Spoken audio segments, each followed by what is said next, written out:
They said the house in Brentwood did not feel like a celebrity home that morning. It felt like a room that had finally gone quiet after decades of being asked to perform. Outside, the light was gentle, almost indifferent, the kind of California brightness that makes tragedy look unreal for the first few minutes.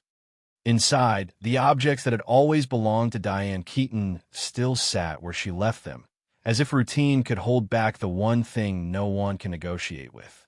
A cup, a chair, a notebook, the faint trace of a life built on discipline and taste and privacy. And then, suddenly, the news that moved faster than grief ever can. Diane Keaton was gone on October 11th, 2025, at 79, and her family later said pneumonia was the cause. For the public, it landed like the end of an era. She was the woman who made eccentricity elegant, who turned awkwardness into a kind of truth the camera could not fake, who wore restraint like armor and humor like a shield.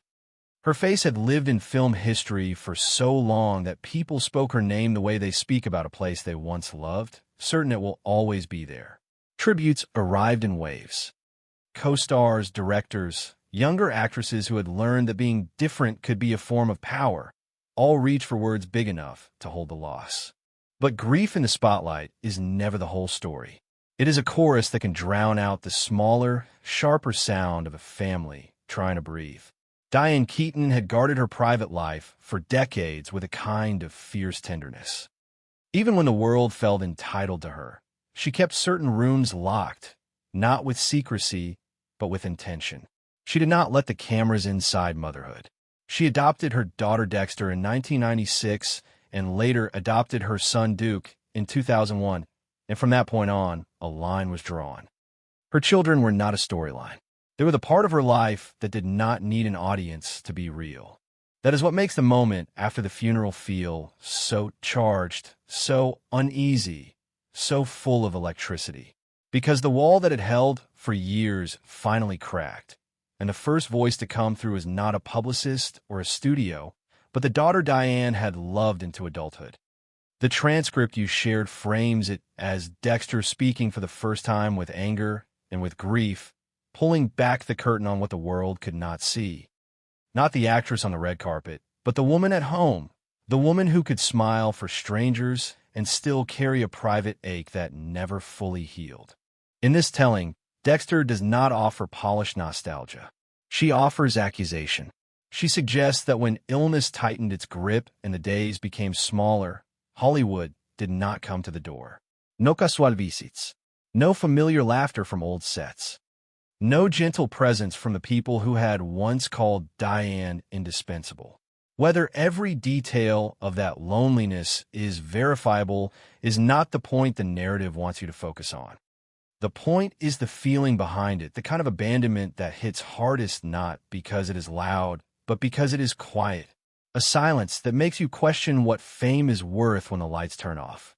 And then there is the deeper hook, the one the transcript uses like a match near dry paper. Dexter, sorting through the remnants of a life, finds traces of an older story that Diane never placed on display. Not the myth of independence, but the cost of it. A notebook, old pages, a name that returns again and again until it becomes a pulse under the text. The story positions Al Pacino as the love that never fully resolved, the question Diane carried without asking it out loud in public. It is a familiar human pattern, turning a long solitude into a single explanation, as if the heart must always have one central wound. The narrative leans into that tension because it does what drama always does best. It takes what people think they know and suggests the truth was waiting somewhere in the dark. There's another thread, quieter but more grounded, that makes the tragedy feel more intimate. Diane Keaton had spoken in the past about struggles that were not glamorous, including bulimia during her younger years, a private battle that sits uncomfortably beside the image of control and poise.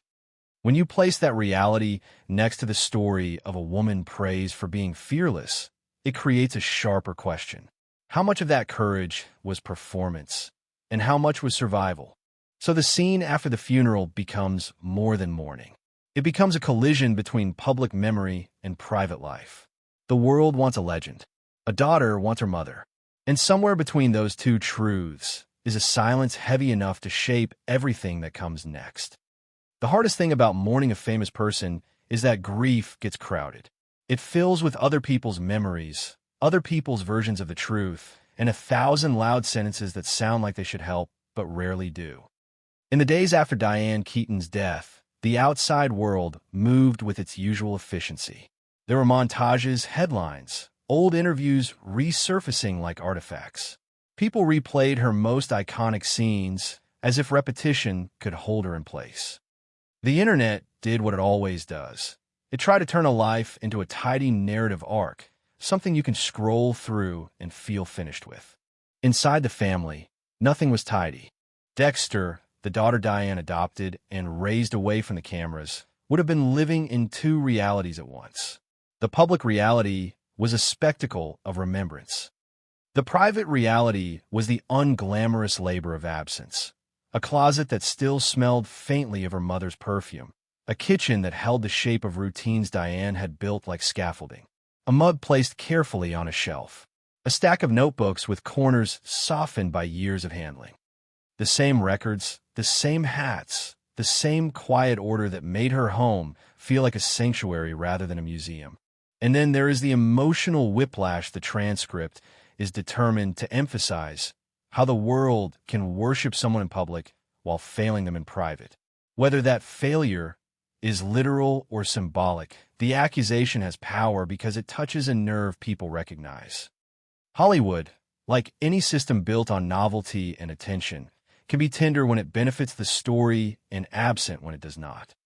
The transcript frames Dexter as someone who sees that clearly now, someone who watched the final months up close and cannot reconcile the distance between the applause and the empty hallway. That anger in the transcript is not petty. It reads like protective rage. The kind that grows when you've spent years watching your mother smile through discomfort, watching her keep her dignity even when her body isn't cooperating, watching her choose not to complain because she learned long ago that complaining makes people uncomfortable. It is the anger of realizing that the people who knew your mother as a symbol never had to carry her as a human being. But the story does not stay with that social critique for long. It pivots into the more intimate and more dangerous territory, the private mythology of love. In the transcript, Dexter discovers traces of her mother's inner life in a study where Diane once sat for hours. The scene is written like a film. Dim light, cold coffee, faint music, scripts stacked like old skins. Dexter finds a notebook, leather, worn, tied with ribbon, and what follows is presented as a doorway into a Diane the public never met. Not the poised eccentric, not the independent icon, but a woman who loved someone so intensely it left an imprint that motherhood, career, and time never fully erased. This is where the narrative strategy becomes clear.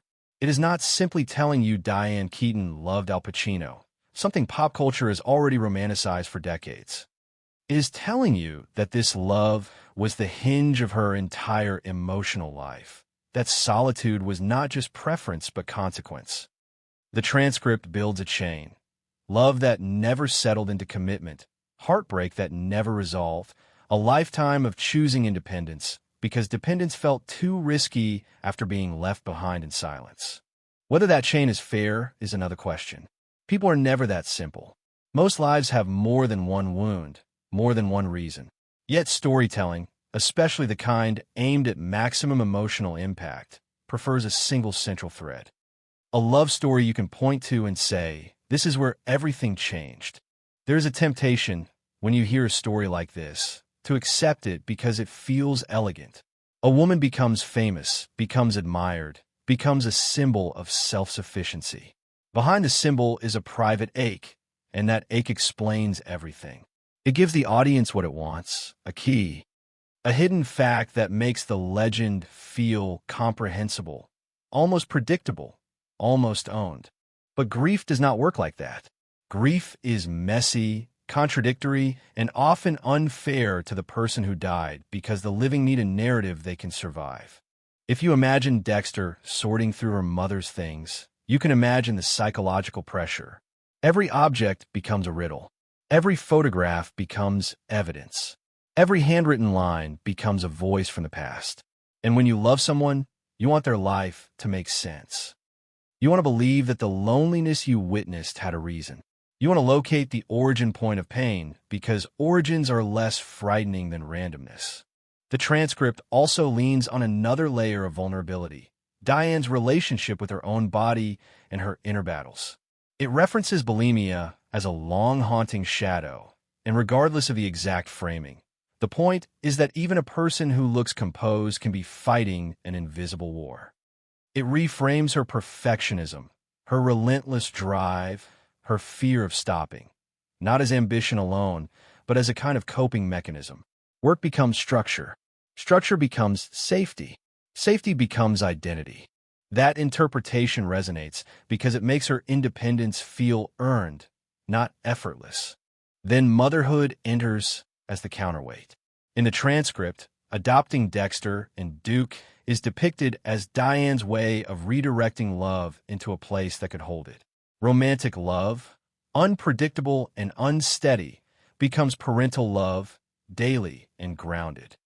The story paints motherhood as the truest role, the one where she did not need to audition, did not need to convince anyone, did not need to be extraordinary to deserve belonging.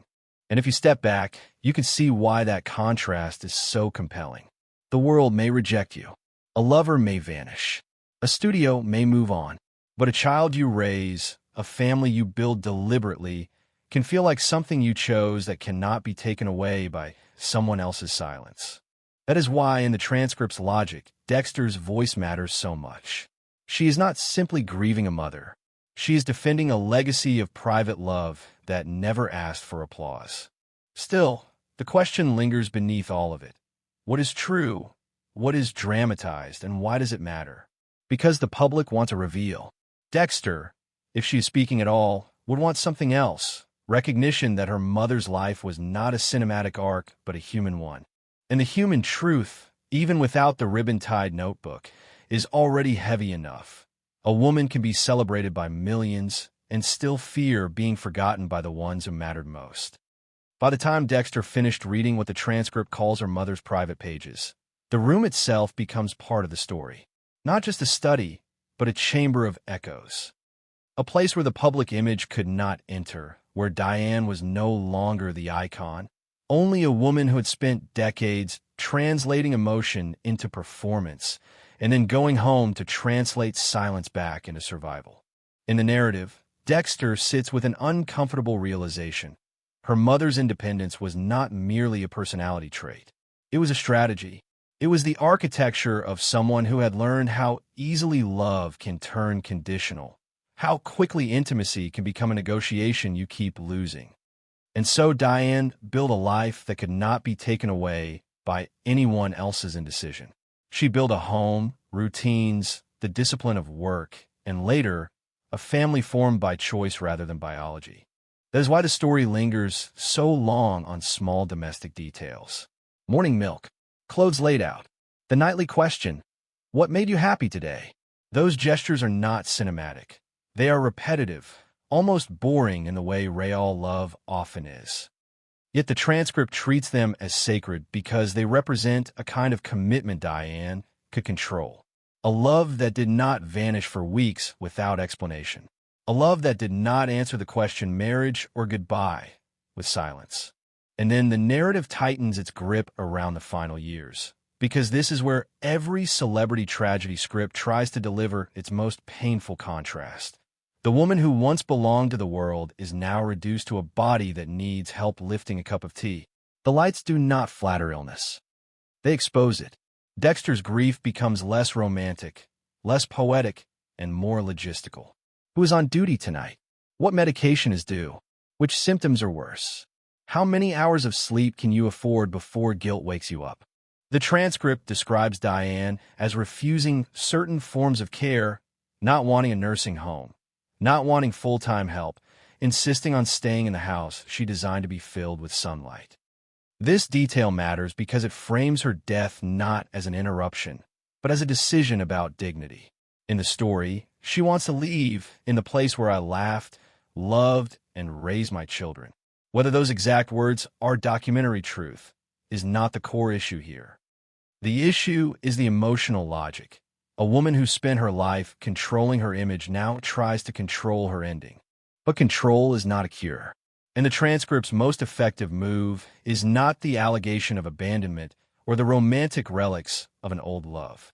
It is the depiction of fragility arriving anyway, indifferent to pride. Dexter watches her mother's hands tremble. She notices the pauses between sentences, the moments when memory feels like a film reel burning out at the edges. The house, once warm with routine, becomes a place where time stretches strangely. Days repeat, but not in a comforting way.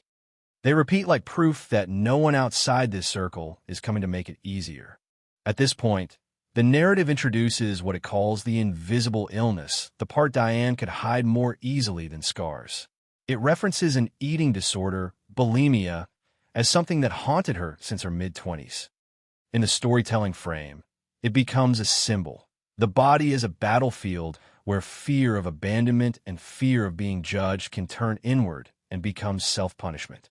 Whether the timeline is exact, the larger idea is familiar to many people who have lived with anxiety, perfectionism, or disordered eating. Success does not silence those voices. Sometimes it amplifies them, because now you have more to lose. So Diane's life, in the transcript, begins to look less like a straight line of achievements and more like a long negotiation with emptiness. Work fills space. Fame fills the calendar. Awards fill shelves. None of it necessarily fills the places inside a person where love is supposed to live. This is also why the Al Pacino thread persists. Not because the story needs gossip, but because it needs a face for longing. A name you can repeat until it becomes a spell. In the transcript, Diane is portrayed as revisiting The Godfather, smiling softly whenever Michael Corleone appears, keeping a photo, framing a note, disappearing for a few hours on his birthday. These are cinematic details, almost too perfect, and that is exactly why they work in this genre. They turn longing into objects you can hold up to the camera. But what Dexter is really confronting is not Al Pacino. It is the idea that her mother's heart had compartments her children never fully entered. Not because she loved them less, but because parents sometimes keep old wounds locked away to prevent them from spilling into the family they built later. Dexter's discovery, in this narrative, is not scandal. It is intimacy arriving too late. And then, with a kind of cruel inevitability, the story brings the absence in a sharper focus. It claims that during the final months, no one from the industry visited, but the phone did not ring with familiar voices. That colleagues who once praised Diane's genius did not step into the quiet hallway of her Brentwood home. Again, in a responsible retelling, you would frame this as the transcript's portrayal rather than confirmed fact. Yet the emotional point remains potent. The family felt alone, and that loneliness became part of the grief. The most painful absence in the transcript is not Hollywood as a vague machine. It is one specific person, the man who, in the diary, occupied so much private space. The man whose name, in the story, became shorthand for the love that never fully landed. The transcript emphasizes that he did not call, did not message, did not show. Dexter says her mother never resented him, but Dexter resented his silence on her behalf. It is an effective line because it redirects anger away from the dead and onto the living. Grief often needs a target, and it frequently chooses the person who still has the possibility of making amends, but does not. Then the narrative arrives at dawn. October 11th. Light through windows. A warm teacup. Glasses on an open journal. Diane in her armchair, eyes closed, as if resting between thoughts. Dexter sees the stillness first. Duke is called. The house, once held together by Diane's quiet competence, becomes hollow. This is where the transcript's title promise, after the funeral, the daughter revealed, takes its final shape. The reveal is not just a secret. It is an argument about what a life is worth when the applause is over. It is a daughter saying, "You love the legend, but you did not know the cost." And from there, the story expands again into the public world. The tribute reels, the headlines, the fans leaving flowers, the Academy montage, the famous names offering words that arrived too late to matter to the woman who is gone. In the transcript's framing, the world catches up emotionally only when it is safe to do so. Dexter, however, is not looking for a montage. She is looking for a mother. And that difference between remembrance and presence is what makes the narrative land. Even if some details are dramatized, the emotional truth it aims at is precise. Public love is not the same as private care. In a transcript's world, the days after Diane's passing do not unfold like a clean farewell. They unfold like a slow audit, not of money or property first, but of meaning. Dexter and Duke move through rooms that still carry their mother's rhythm, and each object becomes a question they did not know they would have to answer. What was she holding on to?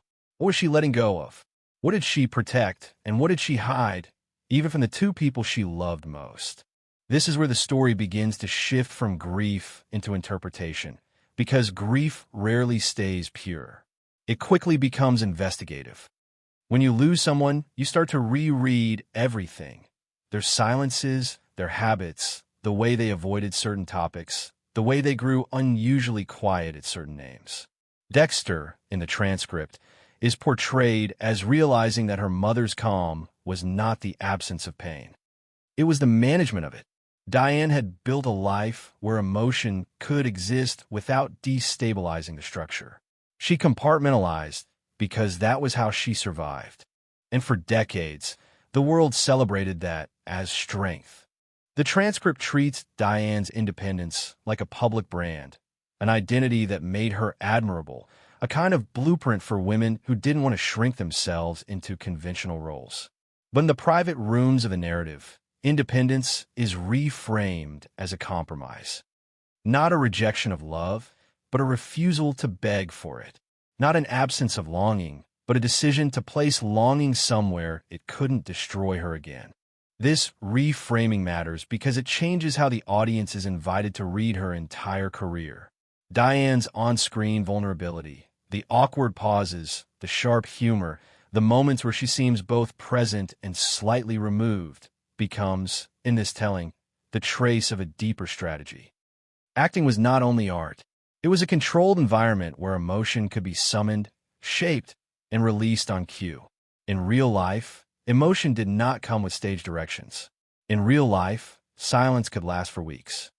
In real life, the person you loved could disappear and then return, smiling, expecting forgiveness as if nothing had happened.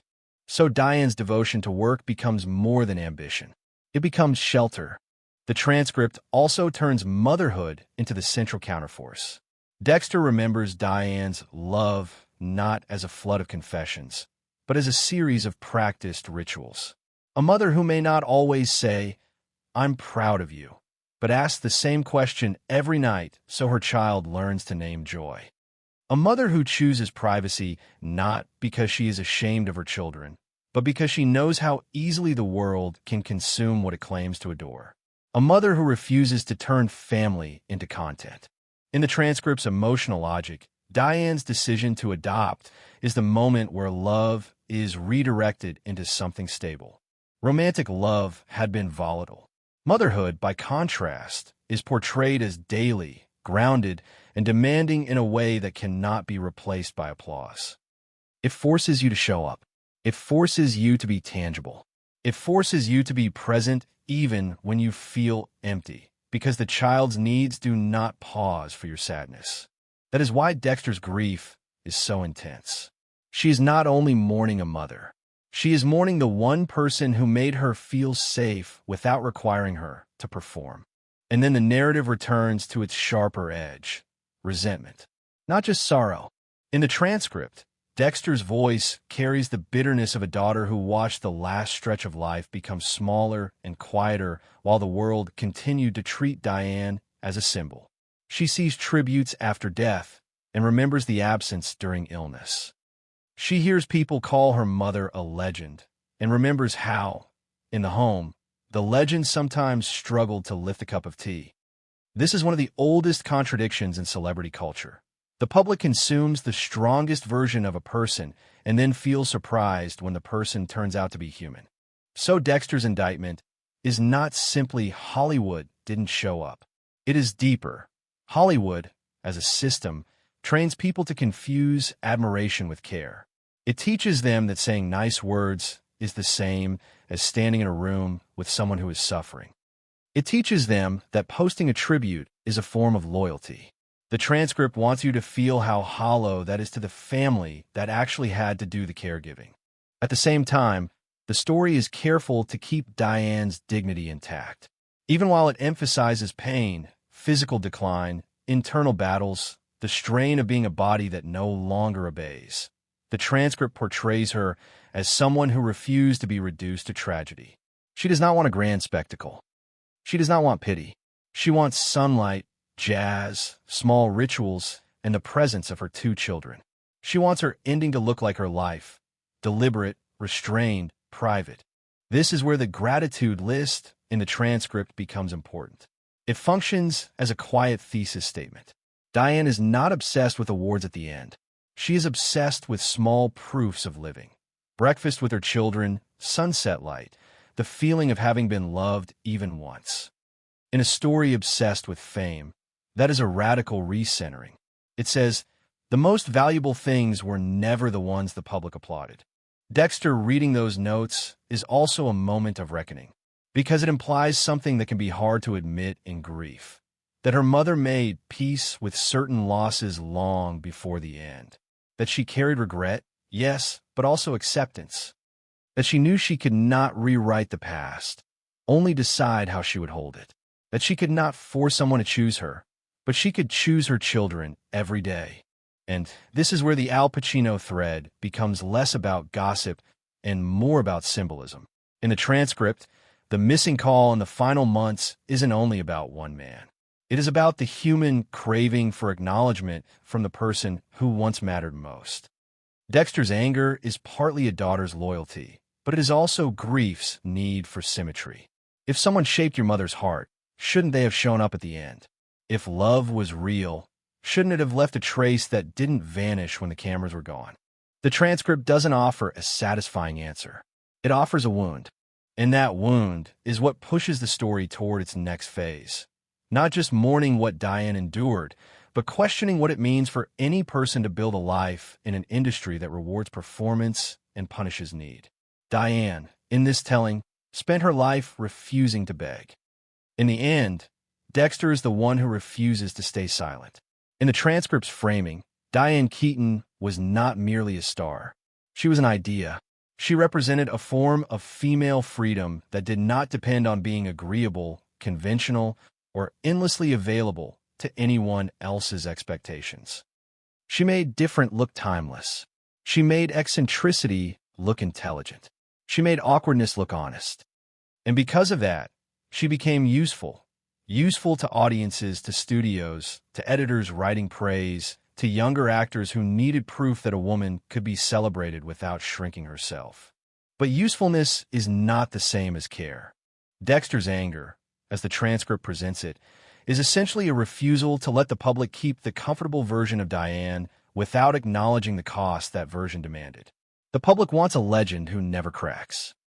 Dexter is describing a mother who cracked quietly and then picked up the pieces before anyone could see. And the more you think about it, the more the transcript's accusation stops being about individual people and starts being about a system that trains everyone, fans, colleagues, the press, to consume the image and forget the person. That system is built on distance. It rewards intimacy on screen, but not necessarily intimacy in life. It encourages people to know a celebrity while ensuring they never truly do. A performer's vulnerability becomes a product. Their pain becomes a storyline. Their recovery becomes inspiration. Even their death can become content. The transcript leans into that discomfort by showing the sequence that happens almost every time. First the silence during decline, then the flood of love after the final headline. In this telling, Diane's final months are not only physically painful, they are morally revealing. The house is bright, but the emotional landscape is dim. Dexter and Duke rotate through responsibilities. Doctors come. Nurses come. The world does not. The one thing Diane always protected, privacy, becomes a cage that makes absence easier for everyone else. No one has to show up because no one is invited. No one has to confront a reality because the reality isn't televised. And yet the transcript insists Dexter believes people still could have come. They could have been human before they were colleagues. They could have brought presence, not publicity. This is where the story sharpens into a critique of how we interpret strong women. Diane's public identity was built around strength, bold fashion choices, intellectual humor, independence, a refusal to be sentimental on demand. But strength, in the transcript's subtext, becomes a trap. When a woman proves she can stand alone, the world takes it as permission to leave her there. When she shows she can endure, people assume she does not need help. When she keeps her suffering private, the public treats it as if suffering did not exist. Dexter's voice, then, is not simply grief. It is an argument against that cultural habit. Her mother was strong, yes, but strength did not mean she was unbreakable. Strength did not mean she deserved less tenderness. Strength did not mean she should be abandoned to silence simply because she handled silence well. The transcript uses Diane's old love story, her long, unresolved bond with Al Pacino, as a symbol of that dynamic. Not because it wants to reduce her life to romance, but because it needs a single emotional thread that makes people feel the ache instantly. The man who returns in the diary pages, the name that repeats, the imagined note with hurried handwriting. These details may be dramatized, but their function is clear.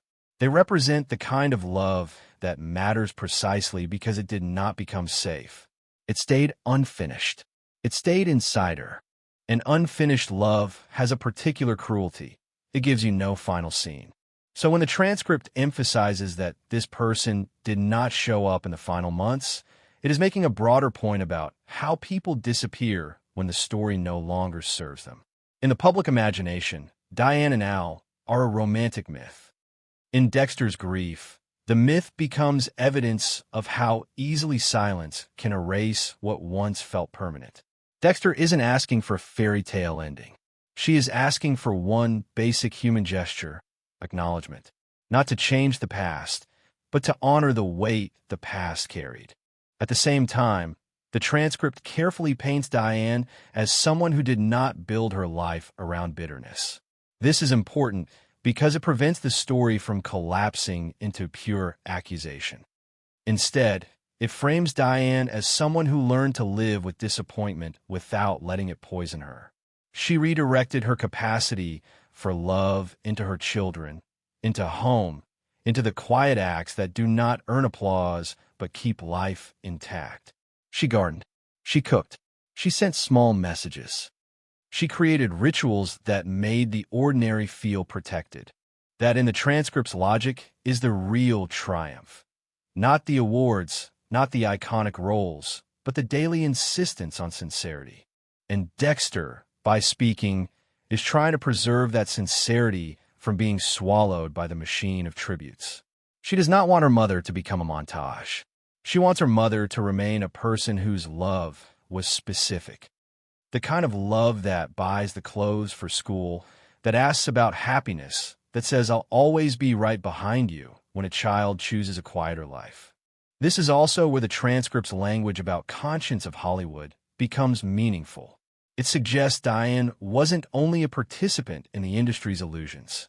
She was also a quiet critic of them. She chose authenticity even when it made her less convenient. She refused to package her children. She rejected the demand to be glossy. She made room for awkward truth. In an industry that polishes everything, that is a kind of resistance. So Part 5 becomes the hinge between private grief and public reckoning. It is where Dexter's mourning expands into a larger claim. If you truly love Diane Keaton, then you should be willing to look at what her story exposes about the culture that celebrated her. About how quickly people confuse admiration with support.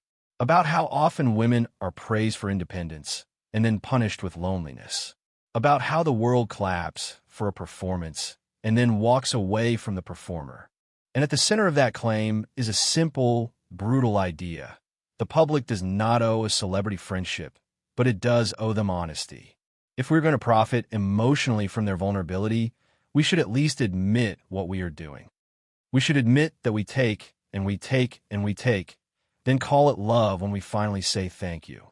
Dexter and Duke, in this telling, are standing at the intersection of those demands.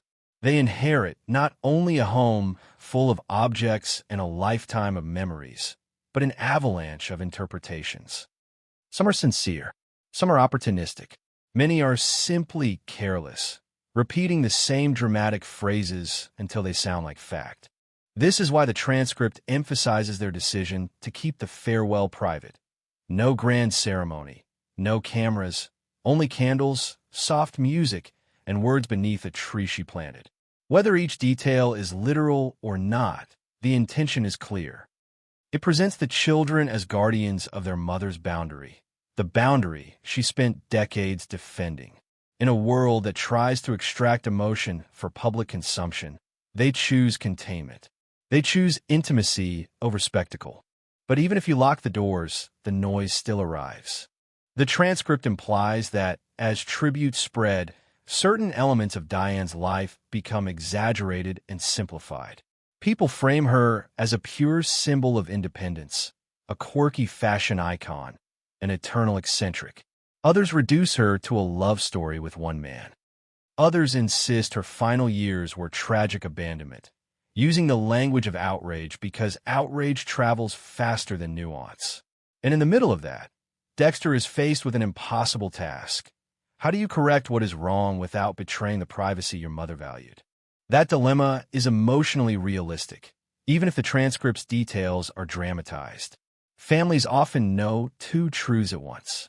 First, they feel gratitude for the public love. Second, they feel violated by the public certainty. A tribute can be beautiful and still be inaccurate. A headline can sound respectful and still be invasive. And for the children, the most painful part is that they cannot argue with a machine that runs on attention. If they respond, they feed it. If they stay silent, the narrative hardens without them. So part 6 becomes about selective speech. Dexter's reveal, in the transcript, functions less like gossip and more like a counter-narrative. She is not telling everything. She is telling enough to reclaim her mother as a human being. The key is that she speaks from proximity, not from fandom. She speaks from caregiving, not from commentary. That distinction matters because it changes the moral weight of the story. Many people can admire Diane's work. Only a few people can describe the small, unrecorded moments when Diane was simply trying to get through a night. The transcript also hints that Dexter's words are not only about defending Diane. They're also about defending herself and her brother. Because when a celebrity dies, people often begin judging the family, too. Did the children do enough? Were they present? Why wasn't there a bigger public service? Why aren't they speaking more? The public forgets that the children are not characters. They are grieving adults with private pain. So by telling the story the way she does, by focusing on Diane's rituals, her gratitude lists, her insistence on home, Dexter is indirectly saying, we honored her the way she lived. We did not turn her death into a performance. Then there's the more complicated thread, the diary and the romantic mythology. In the transcript, Dexter finds proof of an old love that Diane never fully released. That discovery raises a subtle tension. On one hand, it humanizes Diane. It shows that behind the independent icon was a woman capable of deep attachment. On the other hand, it risks reducing her again, turning her into a tragic romance rather than a complex person. This is why the diary functions like a double-edged blade in the story. It gives the audience a dramatic key, but it also tempts the audience to lock Diane into one explanation. Dexter, in a more careful interpretation, would be aware of that risk. If you speak about a private love, the world will grab it and run. It will become the headline, not the nuance. It will become the proof people think they needed, even if it only proves that your mother once felt something intensely, something that did not define everything else. So part 6 sits in the tension between truth and protection. Dexter wants to tell the world, My mother was gentle. My mother was private. My mother was not a symbol carved out of stone. She was a person who suffered, loved, endured, and still chose kindness. But Dexter also wants to keep certain doors closed, because there are memories that do not become more meaningful when strangers know them. They become smaller, cheaper, more exposed. The transcript portrayal of the public response, flowers outside the home, turtlenecks folded as tributes, a tribute reel from the Academy, adds one more layer. It shows the world performing grief in ways it understands. Symbols, rituals, shared images. And those acts may be sincere. Yet the transcript's emotional point is that sincerity in public does not erase silence in private. That is the legacy battle at the center of Part 6. Not a legal fight, but a fight over what Diane's life will mean now that she cannot speak. The industry will remember the roles. Fans will remember the feelings her films gave them. Media will remember the narrative that sells. But Dexter and Duke will remember the human being. The one who asked about happiness, who hummed along to jazz, who wanted sunlight, and who wrote that being loved even once was enough for a lifetime. And in that last idea is the quiet verdict the transcript keeps returning to. Diane's real legacy is not that she was adored. It is that she loved with intention, even when love had once hurt her. In the transcript's logic is where the story attempts to close the loop, to turn a life that feels scattered, fame, solitude, romance, motherhood, illness, into a single, coherent meaning. This is always the most dangerous part of any tragic reveal narrative, because it tempts the storyteller to claim certainty where real life rarely offers it. It is also the part audiences crave most, because closure is comforting. It gives grief a shape you can hold. Dexter's final tribute, as the transcript frames it, is not a speech about Diane Keaton the actress. It is a statement about Diane Keaton the mother, specifically the mother who chose her children without any bond of blood and made that choice feel sacred.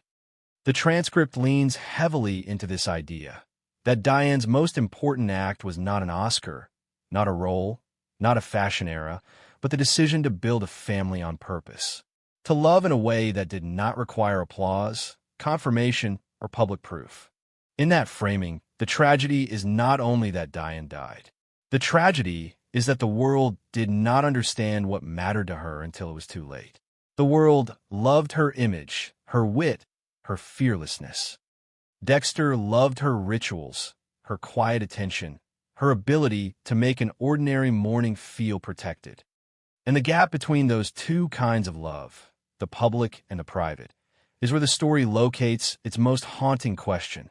How many people are celebrated for what they give the world, while what they need as human beings remains unseen? This is why the transcript ends by returning to silence. Diane's life is described as shaped by silence from the beginning. Silence in childhood homes where appearances were valued. Silence in adult relationships where commitment was withheld. Silence in an industry that moves on quickly. Silence in late nights when the body hurts and the mind won't rest. Yet by the end, the transcript tries to reframe that silence, not as pure loneliness, but as a space Diane learned to inhabit with dignity, a place where she could be honest without performance. It's an emotionally effective reversal. Silence begins as a wound, then becomes a refuge.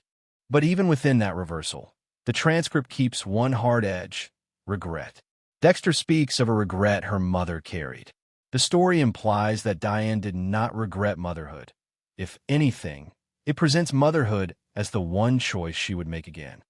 The regret, instead, is attached to the shape of love in her life. The way love could feel enormous yet remain unresolved. The way a single silence from someone she cared about could echo for decades. The Pacino thread, whether literal or symbolic, functions here as a shorthand for unfinished love. The kind you cannot rewrite, because rewriting would require the other person to meet you where you are. And that is why Dexter's grief contains anger. She is not angry that love ended. She is angry that love ended without clarity. Angry that the silence remained unanswered. Angry that her mother, who gave so much of herself to art and to children, never received the simple human courtesy of being chosen with the same certainty. Then the transcript widens its lens one last time and attempts to define Diane's meaning beyond the family. It calls her a conscience, a compass, a model of courage. It references the roles that made her immortal in public memory, the way she normalized imperfection, the way she gave women permission to be intelligent and strange without apology. This is the heroic framing the audience expects, and it is not entirely wrong. Diane Keaton's cultural influence is real, and her persona has shaped how generations think about style, identity, and female autonomy. But Part 7 insists that the heroic framing is incomplete without the private truth. Because if you only remember Diane as fearless, you miss the labor that fearlessness often requires. You miss the nights when fear still existed, and she simply refused to let it win. You miss the possibility that her humor was not an absence of pain, but a way of carrying pain without letting it control the room. In that sense, the transcript's final move is to collapse the distance between legend and human. It asks the audience to see Diane not as a glittering exception, but as an extreme example of something ordinary. A person who wanted love, feared losing it, and tried to build a life strong enough to survive that fear. She did not become iconic because she had no wounds. She became iconic because she found a way to live with them and still create beauty. Dexter's closing thought, "I would still choose to be her daughter, even for just one more day," is designed to land as the emotional final chord. It is not intellectual. It is not social critique. It is the simplest truth grief produces, that love does not ask for logic. It asks for time, and time is exactly what death removes. So the story ends by returning the audience to a mirror. It invites viewers to ask not only who Diane Keaton was, but what we do with the people we admire. Do we actually see them, or do we consume them? Do we show up when it's inconvenient, or only when it's ceremonial? Do we confuse tribute with care? And if there is one lasting lesson the transcript wants to leave behind, it is this: the greatest risk is not loving the wrong person, or being alone, or even being misunderstood.